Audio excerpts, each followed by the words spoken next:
Unfiltered, uncensored, and unapologetic. This is the Retail Warzone podcast.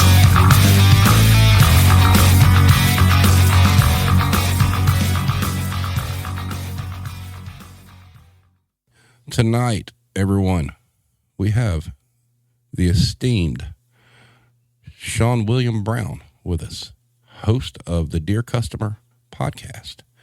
I just want to throw out some condolences to Blame Tag, who is not here, and he's very upset about it. So he might pop in and show him some love, send some, thoughts and prayers to Blame Tag right now, as he's missing this. But anyway, Mr. Brown, what I'd like to do is kind of give everybody a snapshot of what you've done in this wonderful business we love to hate, kind of how you got started doing the podcast, and talk about your books as well. I worked at Kohl's, JCPenney, Walmart, Barnes & Noble as either a loss prevention manager or manager. And then I've worked for loss prevention for Macy's. I even forget where else I've worked loss prevention. Because when I was in my 20s and I was drinking loss prevention, working at a store was just a way to meet girls and horse around at the job. So I worked at a bunch of weird places, grocery stores. Worked in the city of Minneapolis where there was just wild and crazy.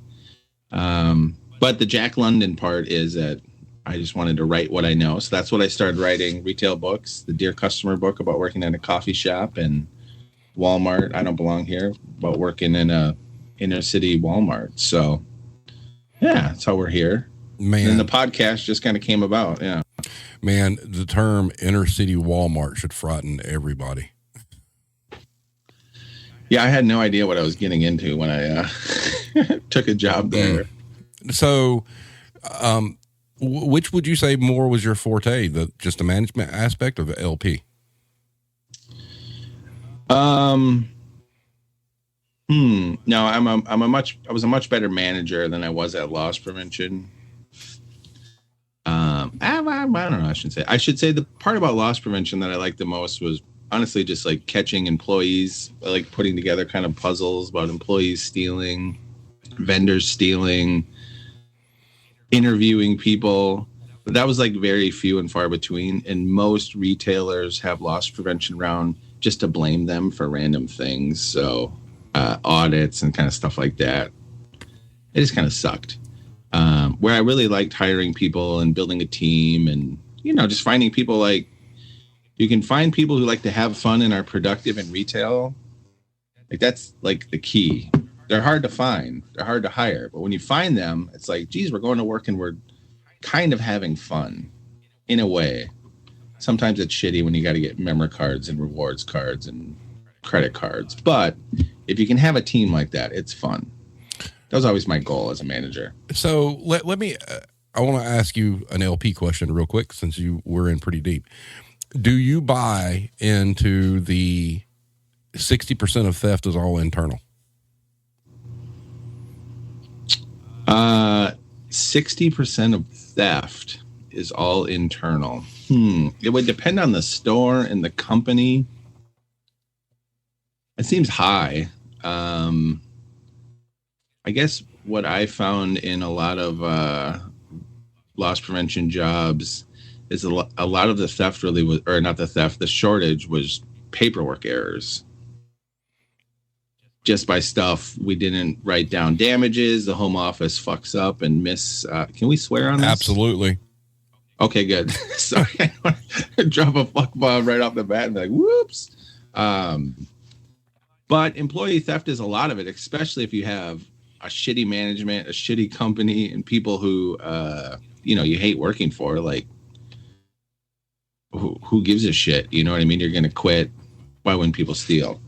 But 60% seems pretty high of all theft is internal theft. Again, it depends on where you're at. My entire career as a store manager, I have heard that numerous times. The DMs try to spout off, 60% of theft is always internal, and I never saw it, ever. It wasn't even damn close.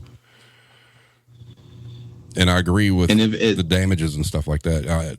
That's where I think the majority of shrink comes from.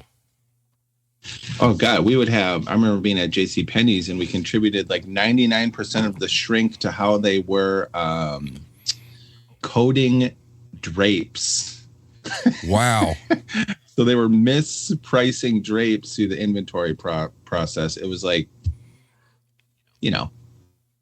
$100 million shrink for the company. And just some idiot loss prevention guy figured it out. Wow. But yeah. And a deterrent to internal theft is good hiring. So if a company is hiring shitty managers or people who have never interviewed people, who are hiring good-looking girls, good-looking guys, people that they like to party with, family members, well, then your shrink is already going to be higher right there. When I was at Kohl's, they would go lean and mean on payroll. They would just hire people right out of college. You got a college degree, you're hired as a manager. Like, that only goes so far. Oh, I hate that shit. Manage somebody, and it was a disaster. Like, their payroll was low, but it never worked.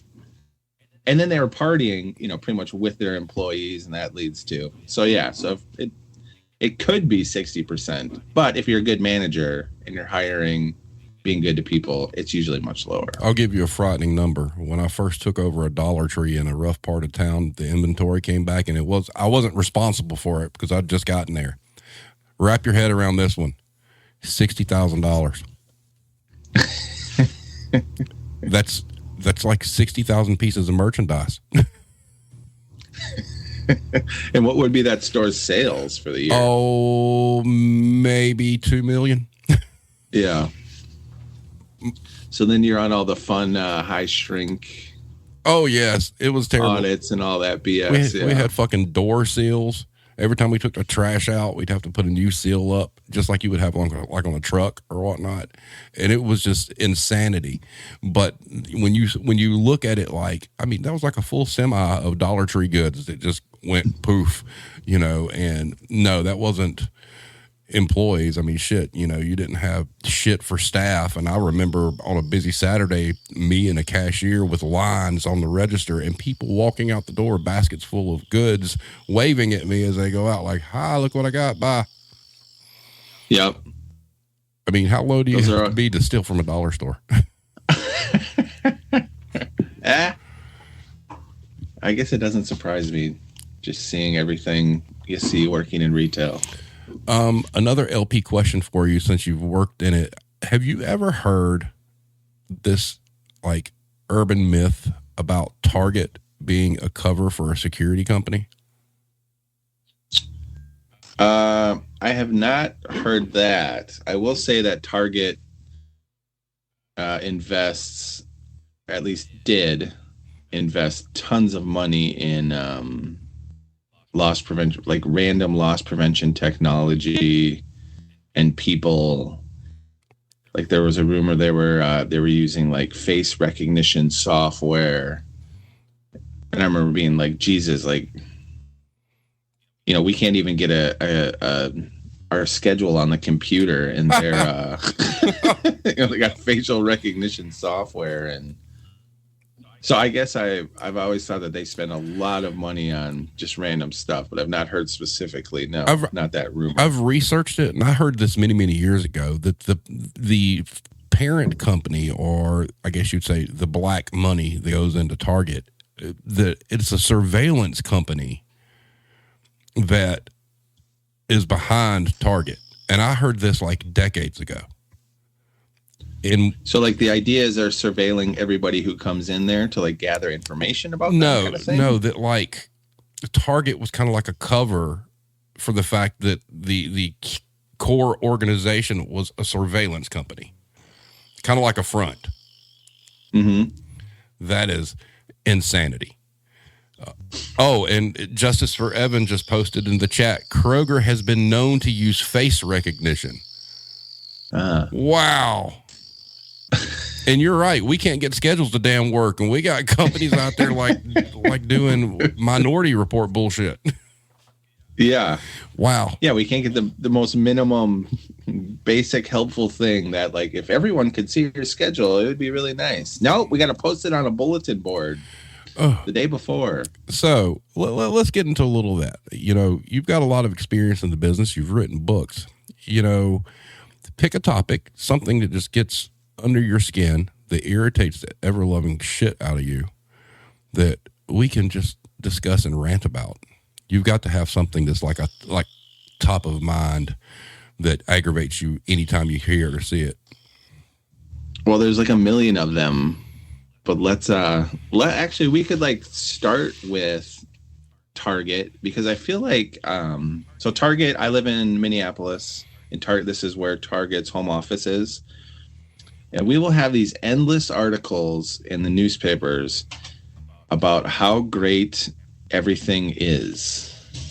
Just like everybody loves working there, things are going great, they're making money, just like every week about how great everything is going in retail. And then you hop on social media and you see there's no employees there. The aisles are empty.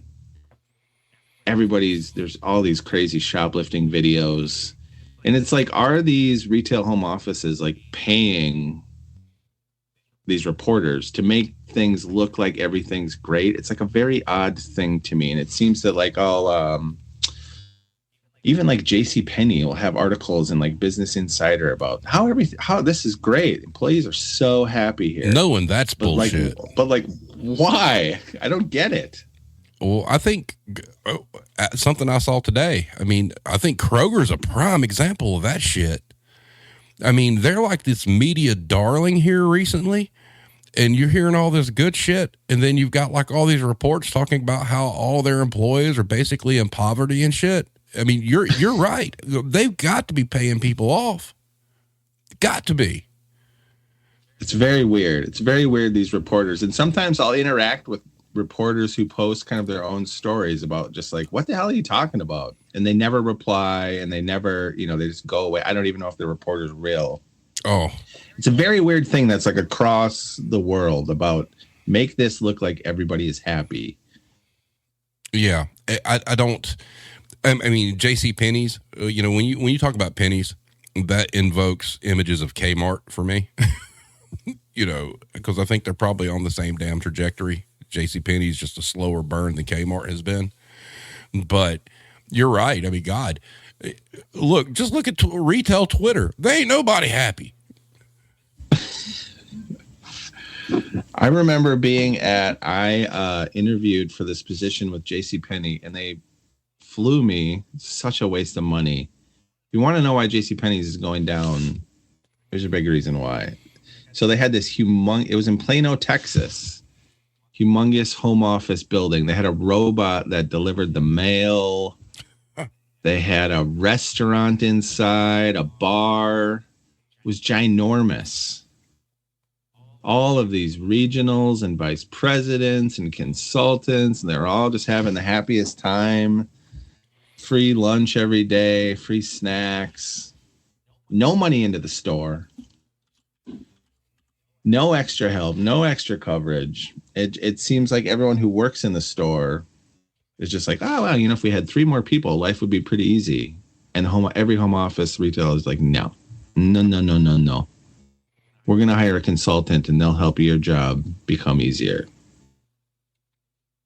Wow. So Hero says JCPenney and Sears had the same playbook. And the reason she's saying that is similar. So you got to go out to Plano, right? Yeah. All right. So I got to go to Hoffman Estates in Chicago, which was Sears and Kmart's, headquarters. And I walk into this place the first day, and I'm like, no fucking wonder these stores are broke. It was the most outlandish thing I'd ever seen. I mean, and they bragged about, you could live in that building. They had like 2 hairdressers, like 2 auto shop places where your cars could get worked on, full restaurants and whatnot. And I'm like, what the fuck is going on here? We can't get you to come fix a wall that's letting rats come in. But you got this shit going. They got like marble benches sitting out of the wall and like waterfalls and and they had Adam Levine out there, pawning off some cheap ass damn guitar Kmart was going to sell. And I'm walking around this joint, and it's huge. It's straddled like a county line. And the entire week I was there, I only saw the words Kmart twice in 2 different places. Everything else was Sears. But I'm like, Jesus God Almighty. And they rented geese. That is the first time I ever heard that kind of shit. We go in this big ass cafeteria and they brag about it. Oh yeah, we've got geese out there in that pond. We rent them. They're the kind that have their wings clipped or whatnot. They can't fly. And I'm like, you're losing people's severance packages. You're not doing anything to your stores, but you're up here renting fucking geese. Renting geese. Yes. Craziest fucking thing I've ever heard and ever seen. And the same company bragged about they had this magnificent cafeteria. It was like a food court, like upscale food court. Anything you wanted, there was like a little separate restaurant. And they bragged, and they're like, oh, well, this is the second largest cafeteria operation only to the Pentagon.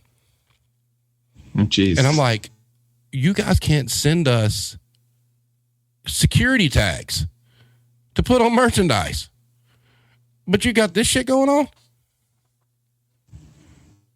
I remember at Barnes and Noble, so the Target was paying $5 more than we were. It was right when $15 hit. Barnes and Noble was saving $10, or starting at $10.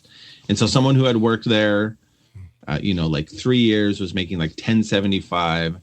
They got offered the $15 an hour, and they asked us, can you go up 50 cents more? And of course, HR in the home office is like, no, we can't go up 50 cents more. So like that month, that gets denied. I was an assistant manager. I fly to Chicago, where the Barnes & Noble regional office was, fly there in one day to get a town car to this hotel, meet the regional vice president for 30 minutes, who had also been at our store like a week before, but had not interviewed me. We take the town car to lunch. We take the town car back to the airport, and then I fly home. Wow. But we won't. This ridiculous waste of money for something that we could have just done on Zoom, or she had been there. But we won't fucking give somebody who was literally like driving sales, creating great customer service, 50 fucking cents more. Damn. I think we moved on to home office spending and idioticness. Yeah. DeFuck today and I work together. I'll just say the company. I don't fucking care, but we were managers for, you ever heard of a store called At Home? Mm-mm. They're like a home decor places. They're called At Home, the home decor superstore. Their corporate office is out in Plano as well. And we were getting all these emails about like the building that I ran was as big as a fucking Walmart. And I had like 25 people on staff. And they bragged about they ran this lean payroll model. So they cut all our payroll, and we didn't have shit for payroll to begin with. And then they're like, oh, by the way, we're going to send you out to the Gaylord Texan in Texas for this like 3-day manager shindig. Now, I don't know if you're into gaming or anything. The place is big enough. The weekend we flew out, they had just hosted QuakeCon. And oh, geez. Yeah. And so I get there and I walk in this hotel. I'm like, what the fuck? I mean, my room number was like 700 and something. The Dallas Cowboys stayed there before their games. And they had open bar. They rented out a nightclub for the night. Just all this spending. And I'm like, you guys could have canceled this shit and gave us the payroll. But nope. Every home office, yeah. Every home office. It seems like everyone who I've met who has worked in a home office is almost just like, I'm going to grab everything I can get while I'm here, and I don't give a shit really about anything that goes on in the store. Mm-hmm. There's a few helpful ones, but not really. And then they can just blame everything on the store. We had the same thing at Barnes and Noble and Walmart. We had at Barnes and Noble, we had a dying company, has no answer for Amazon. We had a store manager meeting in Florida. Sarah McLachlan played. Oh, Like, how much are we paying her? A lot, because I'm sure her guarantee was huge. Me and one other person are running the store after 7 p.m. just so you can make payroll. There's you and somebody unloading the truck in the morning so you can make payroll. Oh, man. So out of the companies you listed, which was the worst? The worst. Well, Walmart is just so busy and so big, and there's so many crazy people. But with a few changes, I guess it I don't know. It could be great. Like, it's not that hard, but it's never gotten there. Like, you could be decent to people, but it's just never gotten there in 20 years. So real quick, I've got to give a shout out for this fucking quote. Are you ready for this? So Proto Rage chimes in, and he was talking about Sarah McLachlan and asking how much they paid her. He said that budget was in the arms of the angels that week.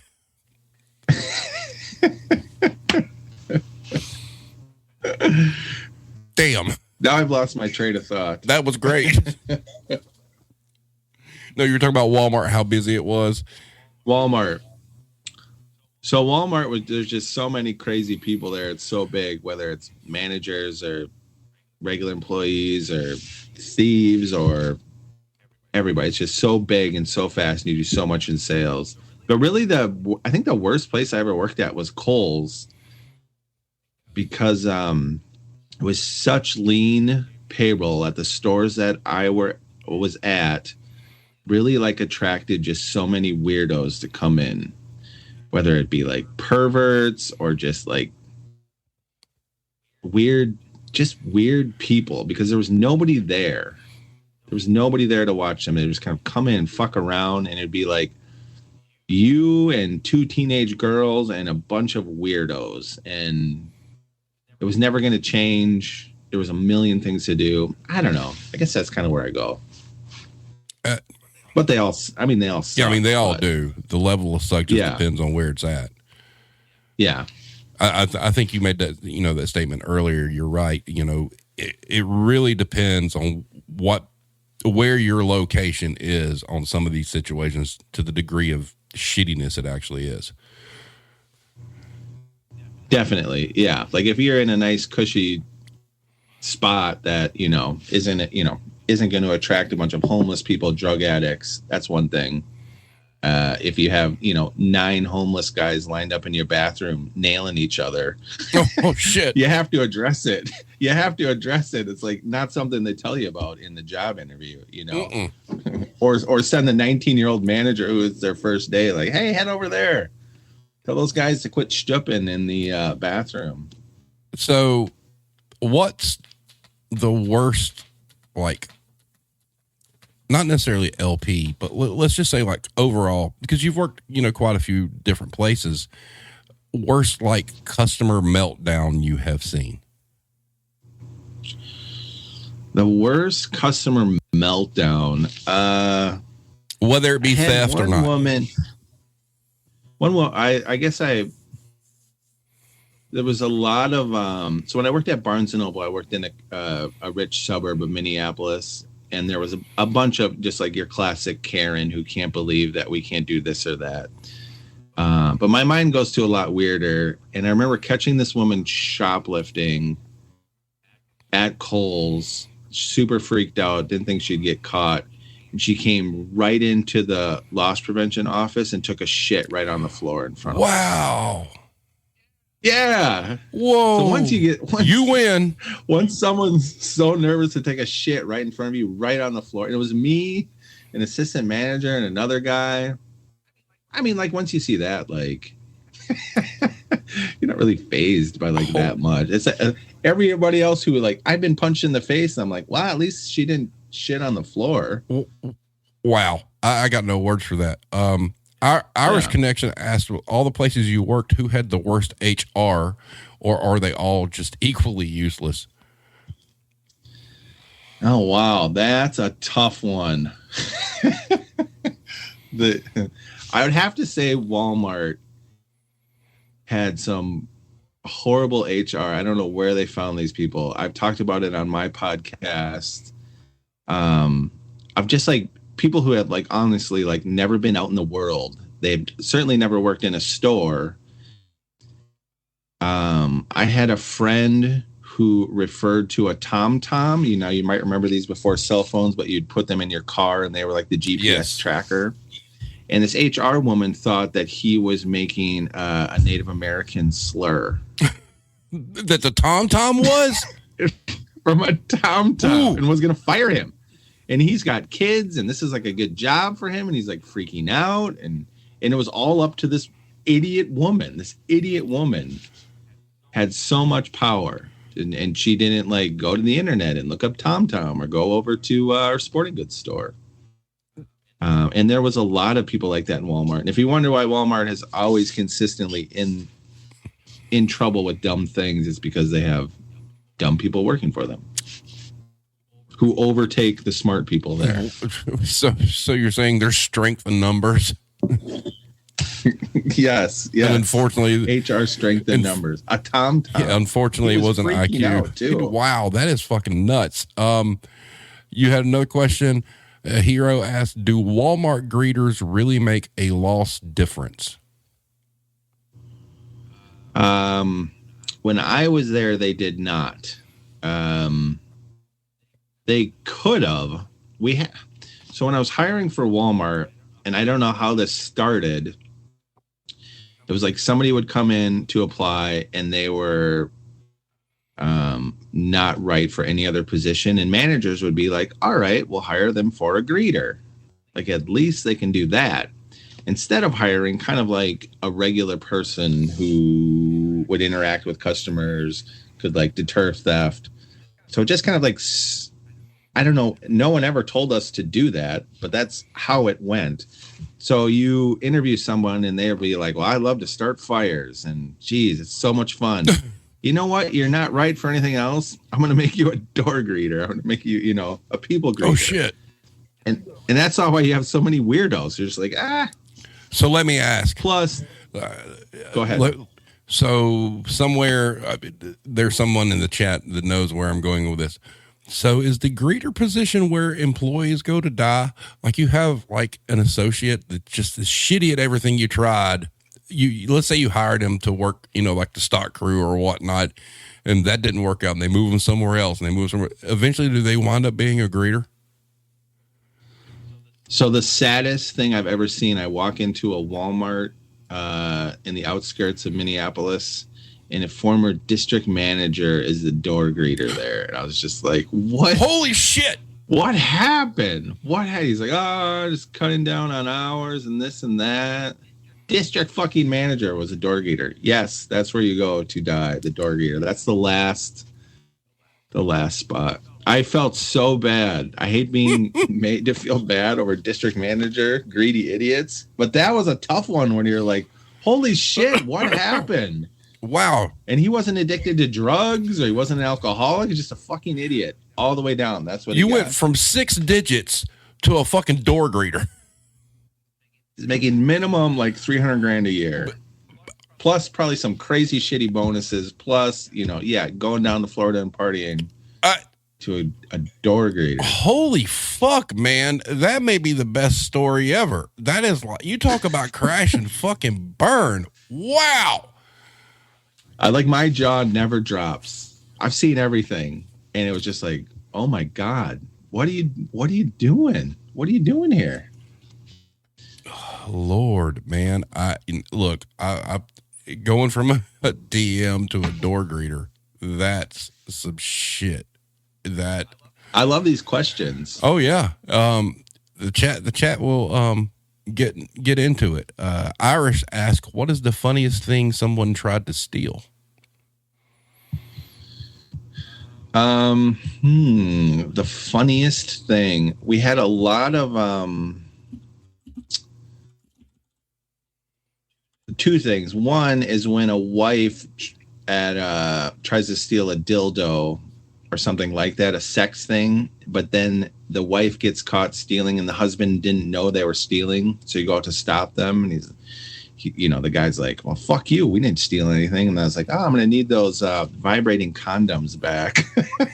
and the husband didn't know that the wife had stole them. But there was also one from the book where the guy had stolen Preparation H.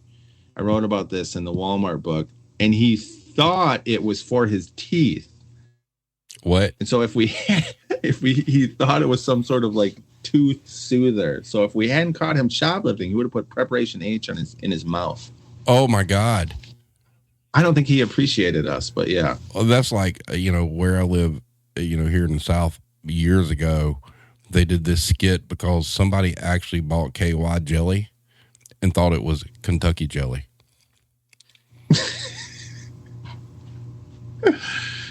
I'm trying to think of some other ones that dumb people have stolen.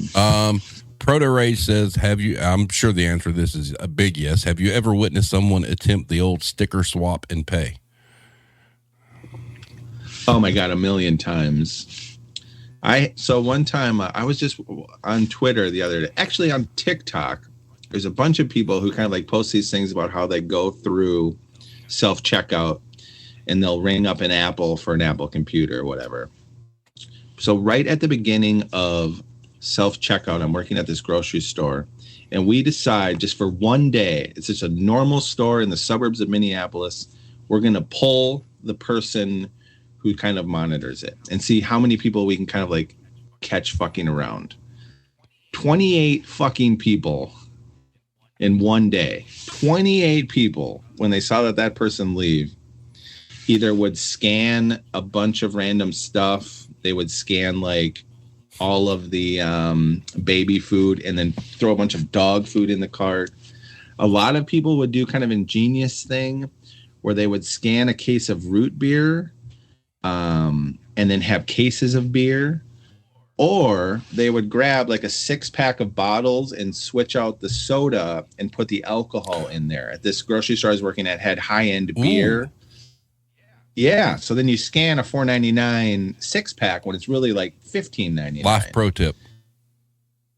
Yes. And then a bunch of kids did that too, which you got to give them props for trying to drink underage. But the ticket switchers were just endlessly constant at like Walmart and Kohl's, where you have tons of stuff on clearance, and it's like, oh my God. One woman, she had a good one where she picked up a coffee pot, took out the coffee pot, filled it full of shit, $500 worth of stuff, then buys the coffee pot. It's all in a big box. So you're just like, oh, bought a nice coffee pot here, but it's filled full of $500 worth of DVDs and clothes and jewelry. Wow. Yeah. There's some pretty ingenious shit. Look, I'm going to give props to the kids putting fucking beer bottles and because you know what, you can get like different kind of root beers and like the bottle pack, and you can get Virgil's and all these different like boutique soft drinks. That's crazy. They're dedicated towards drinking. Yes. So in your time dealing with self-checkout, the people that monitor that, are they even worth a damn? Like, how much do you think is going out the door? Like high dollar shit on the regular? Probably a lot. I have found that customers in general they're not evil. They're definitely greedy. And so, especially when you're at self-checkout, you're like, oh, I forgot to scan down there. It's like endless. It's really endless when you start watching. And even good people do stupid things. And they're like, I'm going to get away with not paying for that water down there. I mean, the person who's standing there, again, it depends on who are they. Are they just literally just standing there not doing anything? Or are they someone who has a little bit of moxie that can get in there and watch stuff? I don't think it's much of a deterrent at all. But I mean, yeah, people who walk in and grab an entire cart of bras or something and run out. So like one little high schooler standing at the self-checkout isn't going to do a ton. let me ask. So you mentioned TikTok. What do you think about all this bullshit where you've got these TikTok challenges where they're going in and just fucking up retail places? Oh my God, it fucking sucks. Leave us alone. Oh my God. We have at the store I'm at, not just TikTok challenges, but like average everyday people doing these fucking scavenger hunts. We get these all the times at Barnes and Noble where it's like a citywide scavenger hunt and they have to come in and grab this book, or they have to take a picture with an employee holding a detergent. I'm like, dude, can you fucking leave us alone? Like, you have nothing better to do on this beautiful day than run around the city going into different stores on this fucking scavenger hunt. You know, it's only a matter of time till it's like front page news. Some employee has snapped and like broken somebody's neck doing that shit. Yes. And I don't think it won't deter them, but yeah. No, it won't deter them. But there again, when you talk about the plight of workers that work retail, grocery, service industry or whatnot, nobody's protecting them from this shit. Nobody's making them stop. You know, one day one of them's just going to have a fucking enough and be like, that's it. You know, the one good thing about social media is it's shown like how shitty people really are. And so some people take that and try to change who they are. And then it's also shown a bunch of other people like, oh, these are people I can fuck with. So I'm going to go fuck with people at this store. And yeah, it fucking sucks. Like we're working. Yeah. Or trying to. Go make your video somewhere else. Speaking of video, Blame Tag has popped in the chat and he says, yeah, he said, had some girl set up a camera and start dancing in the middle of the aisle tonight. I would want to run and like clothesline somebody's bam. TikTokers and Instagrammers and YouTubers. Oh my God. They're the worst. I mean, I don't think they understand how stressed and pissed off some of us are in this business. That they really are taking their lives into their own hands when they do this shit. You know, at Barnes and Noble, what was really annoying was from both sides of politics, right and left, would come into a Barnes and Noble thinking they're changing the world, and they would like flip over every Donald Trump book, or they would flip over every Hillary Clinton book, or they would move books or magazines around the store. And I wanted to grab them and tell them, it's like, you're not doing anything. Go get involved in politics, but coming into the store and making more fucking work for us is not doing anything. And it would just be fucking endless. So you'd like come into a section at the end of the night and you'd be like, fuck. Somebody took all of the Hillary Clinton biography out of the section and put it into the technology section. God. It's going to take. So we thought we were going to get out of here in 10 minutes. We're getting out of here in a fucking hour because we got to fucking fix this. Well, it's like the assholes that go into. I saw one on Twitter recently where somebody went into like Jesus's craft store and they've got like these big tables of like these big letters and they're putting like JFK Jr. and shit like that. It's there's any letters now are that's like TikTokers having to run over there and do something. I think we should stop selling them. Just pull them. Yeah. Online only. That's the only way you can get it because you're just creating more work. There you go. Send that into the home office. Yeah, that's what we should do. We should normalize businesses not selling individual letters. That's what should happen. That would be a start. It would. Now, the Walmart thing interests me because, I don't watch TikTok, much at all. But the one that I saw recently was, and I want to ask about your experience there. You ever have anybody build a fort inside the racking with the toilet paper? When I was at Walmart, that was not popular yet. So we didn't have TikTokers or anybody doing that to film it. We had homeless drug addicts definitely try to sneak in and sleep there overnight because our store closed. So like I remember we had this pillow display. Again, they weren't filming it or anything. They were just trying to have somewhere warm to sleep and do drugs and have sex.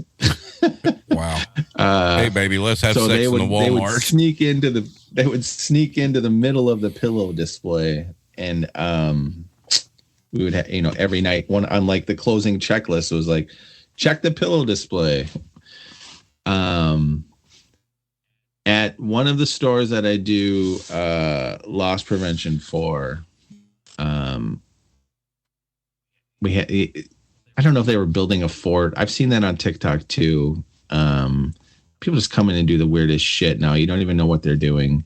You don't know if they're trying to make a video or if they're like just an idiot or if they're drunk or if they're high. Like at no time in the history of the world is it harder to figure out like what is this customer's angle.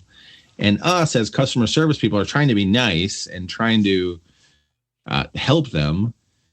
So you just have just like a random drunk idiot come in and take all the diapers off of the display for real.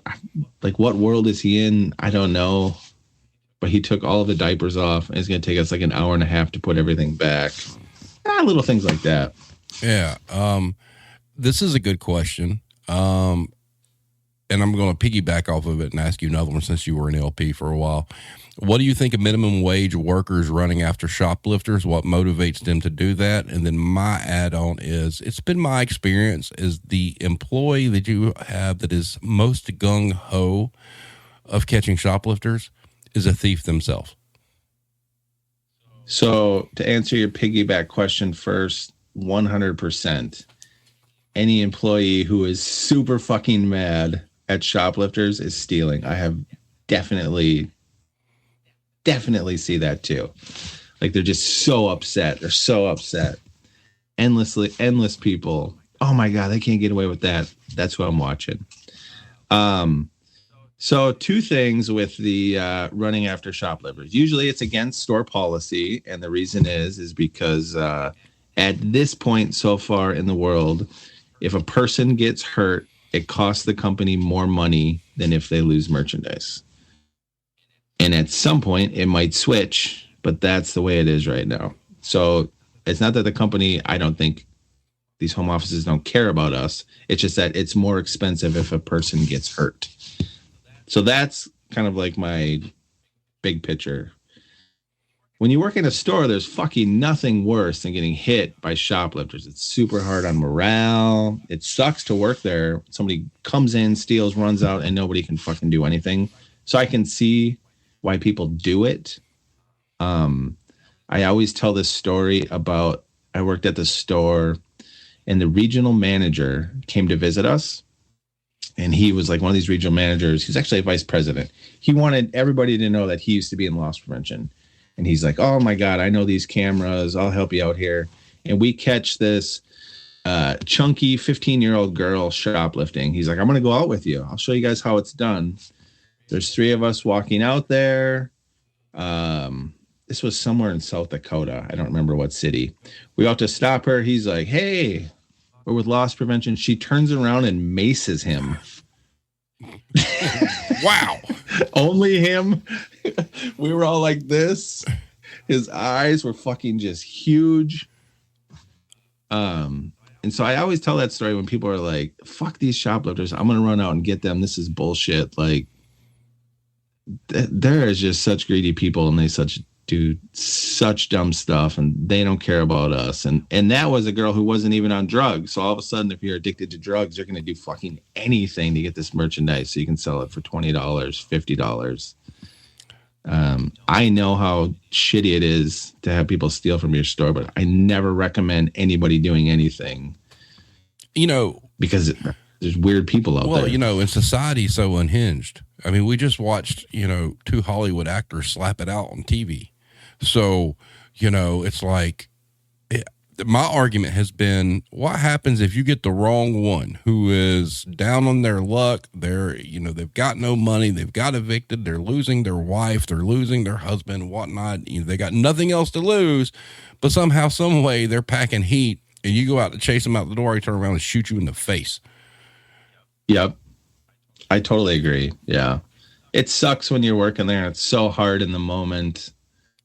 Yeah, there's no easy answer except for think about that, that person who got hurt or their ass kicked or the regional manager who got maced and said he would never go out on a case again. So I will say, you brought up, you're talking about working at Kohl's. From all the places that you've mentioned that you've worked, I will say that Kohl's always feels the weirdest to go in. I don't know what the hell that is, but it just feels weird to shop in a Kohl's. That's interesting that you say that. Yeah, I had a bunch of such weird stuff there that I've talked about. I had this, it was really like one of my first perverts that I ran into, but he would come in every day around noon and he would peep under the skirts of mannequins. Wow. Okay. So I'm like, what is this guy doing? Did he just steal a watch? Did he do something? No. He was looking under the skirts of the mannequins. And then one day he came there on a Saturday with his wife and kid, and we caught him looking under the skirt of a regular, a woman who was alive. Just so disturbing. So disturbing. Like, that guy's got to be a serial killer or something. Lots of weird stuff like that in Kohl's. We caught an off-duty cop. We were watching these two girls shoplifting. We kind of pan over. This guy's in basketball shorts, jacking off to them. Whoa. We follow him. We call the police, follow him. He denies it. We bring it back to the office with the regular police office and him, showing him the video. Because the cop that we called, he's like, he's an off-duty cop. Like, he's got to be legit, And then all of us are watching the video of him masturbate in the store. And he said that he was aggressively itching. Oh, my God. Wow. Okay. Speaking of cops, Irish Connection asks, do cops get tired of stores that call them about shoplifters? And is there a dollar amount a store has before calling the police? Every company has a different one. Like I remember at Walmart, it was $25. Some companies call for anything. Usually it's like 2 items, maybe over 10 or 12. Cops, in my experience, hate coming to shoplifter cases if they are in a city that is busy and they have other things to do. Even when I was at the Walmart in the inner city, we had a cop who sat there all day. And I would get frustrated with police because you're never walking into a domestic disturbance or anything like that. And somebody hands you like a written report and video. Here is the case on a silver fucking platter. And it seems like every cop did not want to enter in paperwork or thought it was a waste of their time. In the police's defense, a cop should not have been sent to those shoplifter cases 90% of the time. And it should have been a social worker or a mental health worker. I'm of the ilk that we should change the whole police kind of system, because I remember having like a 12-year-old girl shoplift. She's like, I'm going to shoplift. Fuck my mom and fuck my stepdad. I'm going to make them so mad. Like, she obviously has issues, needs some help. Something's going on. And you would have this cop come in and handcuff her, throw her against the wall like he was going into a goddamn crack house, finding a warrant. It's just like, this isn't what this girl needs. And I would see just like a lot of that. But overall, police typically did not want to help with shoplifters just because it was more paperwork for them. I commend you for that last statement. That's pretty important and pretty powerful, that there are shoplifting cases where rather than it be law enforcement, it should be an intervention of some sort.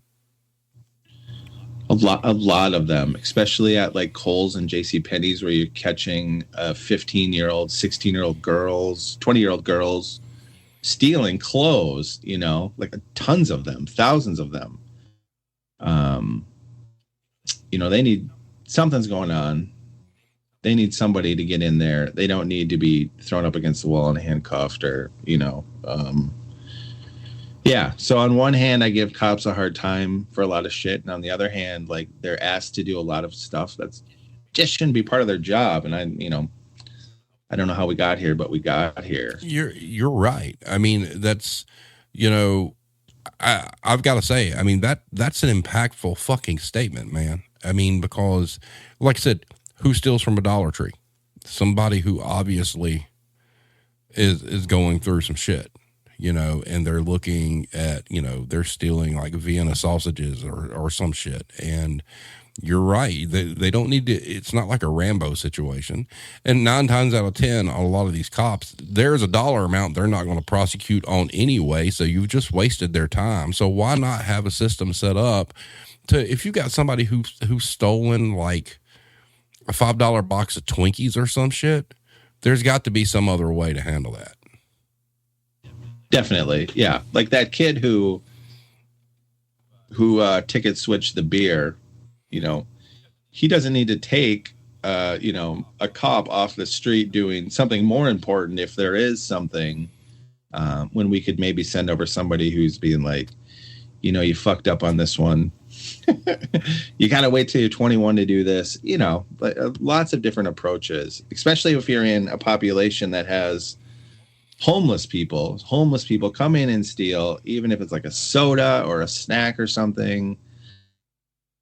And then they're going to get, call the police. They're going to get brought to jail because they don't have an ID or some bureaucratic stuff kind of like that. It's just like we're jamming up people when there's something better to do to help them out. Did you know that there's social services 2 blocks away? At that inner city Walmart, I would catch millions of people stealing condoms. And a block away, they gave condoms away for free. No cop ever told them that, And I'm sure it wasn't reported. It wasn't like every street corner there was a sign saying, hey, if you need birth control, here it is. Right. But I mean, it was there. So, it's kind of interesting because you see, like in my area of the South, you'll see churches sometimes have like these little boxes on the side of the road that is kind of like a free pantry. Like it might have like a can of soup or some drinks or something like that. I wonder how, I mean, look, these retailers make millions of fucking dollars. It's not like, and they could write it off if they wanted to. What if like some of these companies decided, okay, we're going to have like basically a vending machine kind of thing where if somebody went in and said, hey, look, I'm homeless or I don't have any money or whatnot. I mean, because you can't give away the farm, obviously, but have an outlet to where somebody who needs something can get something for free. Imagine the first retailer that would do that, how that would go over from a PR standpoint and a humanity standpoint if they did that. Well, that is a great idea, and I wish they would, but all of the retailers that I've worked for don't even help out their own employees with basic stuff. I don't know. I can't remember where I was working, but it might have been Barnes & Noble, where it was like, Barnes & Noble gives away $100 million to, wherever. It's like, how about you give us all like a $2 raise, free snacks in the break room, maybe free water. I mean, we don't need much. Just little things like I hear they like having pizza parties. Free health insurance or something. Yeah. One large pizza. I mean, but you're right. I mean, that's the thing. You bring up a good point. You could do something humanitarian, for like people in need. But, there again, like you said, when you look at your employees, I mean, how many employees are living paycheck to paycheck and all that bullshit, what's wrong with not have now I've worked some places where, we did some neat shit. Like we wrote off, snacks, quite often, not, just because, hey, you sold a credit card or some shit. But, I think if the industry adopted more of a, here's an essential need for our workforce, whether it be just something as simple as we're going to provide your lunch every day. You mean to tell me that somebody like Chick-fil-A wouldn't like partner up with a retailer to give away free lunches just for the fucking PR? Yeah, they definitely would. I mean, I just don't think any of these home offices think like that. No, they don't. They don't at all. They just don't. So, I mean, and that sucks. All right, sir. We're sitting at 58 minutes. I want you to pimp your books, and where can people find them? You can find them Amazon, Barnes and Noble.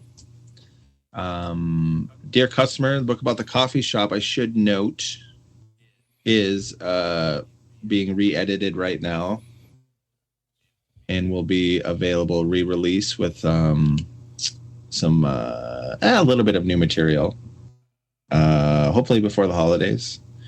And then Walmart, I Don't Belong Here, that's available anywhere. That one will not be re-released. That's solid and ready to go. So yeah, Amazon, Barnes & Noble, wherever you download your books, buy your books. And it's under your name, Sean William Brown, correct? Sean William Brown, yeah. So I've got to ask you, because I mentioned this to Ranty. Are you down with a Ranty, Mr. Brown, myself, an Irish Connection throwdown one night in the future? God, yeah. Yeah, that'd be great. Yeah, it was great to hear the Ranty Bastard's voice again on his show, wherever that was last week or a couple weeks ago. He's done 2 in a row. I mean, it's great. But I told him, and I said, we wouldn't have a time limit on that one. He was like, well, hot damn. Instead of a 6-pack, it can be a 12-pack. So I'm open. Any Wednesday, I'm booked through the first week of next month. So anytime after that, if everybody can just agree on a Wednesday, we'll make it happen, and it will be not really topic specific. I don't care if we're flipping coins or taking shots or whatnot, but it's going to be one of those where we just go off on every bit of anything that's pissed us off in the business. So if you're down with that, and I told him I would ask you, I'd put you on the spot tonight.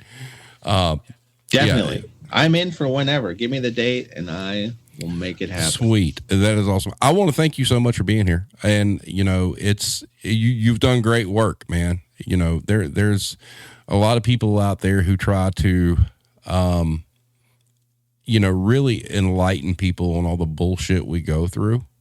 And, you've got a pretty big voice. I mean, you're pretty popular and whatnot. So I'm extremely humbled, that you came on, with what we do. And like I said, Blame Tag is fucking ecstatic. So we'll just leave it at that.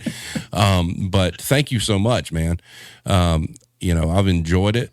And, like everything else that I do, I mean, it's all about community for me. And it's all about the more people we get together that talk about all this shit. And it doesn't matter if we rehash shit or tell the same stories or whatnot, because somebody new is going to wind up listening at some point. I do want to ask you, though, being a writer and you having worked at Barnes & Noble, what do you think about their current situation? Do you think they can be saved? Well, not to get too inside baseball here on the books, but it's going to be tough. So Barnes & Noble was sold to a hedge fund company led by an English bookseller named James Daunt, maybe like 3 years ago now. Before that team fucked over Barnes & Noble because they were a bunch of home office people in New York. And so what they would do is that they would tell every store in Texas, from Minnesota to Seattle to Florida, you all need to have the same books. And so what they did is that they alienated every store is different. A store in Alabama should have different books than a store in Minnesota. I'm in Minneapolis. The store at the Mall of America should have different books than the store in downtown Minneapolis. But the home office always said, these are the books that you're going to sell. They also had no answer for Amazon, and they just, you can buy something cheaper on Amazon and get it faster if you order it too. So on a long enough time frame, Barnes & Noble is going to go down for sales, and they're going to hit a spot where people who just don't shop at Amazon are going to shop at your local bookstore, and that's where it's going to be. So I don't think they'll ever go out of business. They're going to be there, But if you want to blame, like, why are there no more Barnes and Nobles, or why are they closing, or why is my Barnes and Noble book so expensive, or why does my Barnes and Noble book have all of these books about the New York Giants head coach, even though we're in Akron, Ohio, and we hate the Giants? It's because they had a home office that just didn't listen to anyone. And I was there for 8 years, and we were telling them that all along the way, and they never listened. And it was my favorite store to shop at when I was little. So, wow. Yeah. So there's your. Well, I mean, I think that's a great answer. I mean, that makes sense. I mean, I live in South Carolina. Okay. We don't give a damn about a football team, from Oakland, except the fact, we have some players on there, but it's got to be specific to your region. And I guess, what you're keying on there is they didn't have any market research or refused to, they just refused to listen to it. Yeah. And that's a shame, because you're 100% right. A bookstore in each state is going to be a different beast to everybody else. It's like everybody likes to buy books by authors who are from their town and write about their city. And it's like it's a very easy premise. And it's not something like I invented or thought of. Like, people have been saying that for years and years. And so you're saying that's where we're at. Yeah, they should just get rid of like the New York Times bestsellers and start. If somebody come up with a bookstore that could actually regionalize with every location, they'd probably kill Barnes and Noble. Well, there's a lot of local bookstores that are doing just that. Yeah, that your independent bookstores that have kind of combined together, and so now Barnes and Noble has Amazon chipping away at them, and independent bookstores kind of popping up throughout the world. So awesome. Yeah. Well, sir, thank you so much for tonight. We will do this again, and when we plan this big shindig, it's going to be. Everybody needs to prepare, because it's going to be like, I'm going to clear the house of the wife and kids. Yeah, it's just going to be one of those. Ladies and gentlemen, just get ready. It's going to be a bitch fest, and y'all going to have to deal with it. So, I mean, that's going to be fun. But thank you, Sean, so much for being here. I will be in touch with you soon. I'm sure Ranty will as well. And I agree with you, having Ranty, he reached out to me and said, hey, I'm ready to do this. I'm like, let's go. I mean, it's good times, man. And it's great hearing everybody's perspectives and the different things that you've done. So thank you so much, man, for taking the time. I know you got kids running around and all this other stuff. Same here, but we do appreciate it. I had a great time. Thank you for having me on. Anytime. Look forward to being back, chit-chatting with everybody. Thanks for all the questions, everybody, too. Those were good. That was good to hear. Well, that's the best part about this. This is all community driven. I mean, that's why I want people on here with me. That's why I want people in the chat and whatnot, because it's all about, multiple voices, not just mine. That's awesome. Thanks for having me. All right. Thanks, man. Everybody. Next week, I will be having Pete Whelan on. He is a labor attorney in Washington, D.C., so that's going to be a really, really good one. He's obviously not going to offer any legal advice, but he's going to go through a lot of different things that people need to know as far as your rights in the workplace. It's going to be a very brainy one. Actually, the next two are going to be very brainy. That one, and then I've got Marissa Baker, who is a PhD, who did a study on protections for grocery employees during COVID-19. So bring your questions. It's going to be fun. But having said that, everybody have a great night, and we will see you next week. Thanks.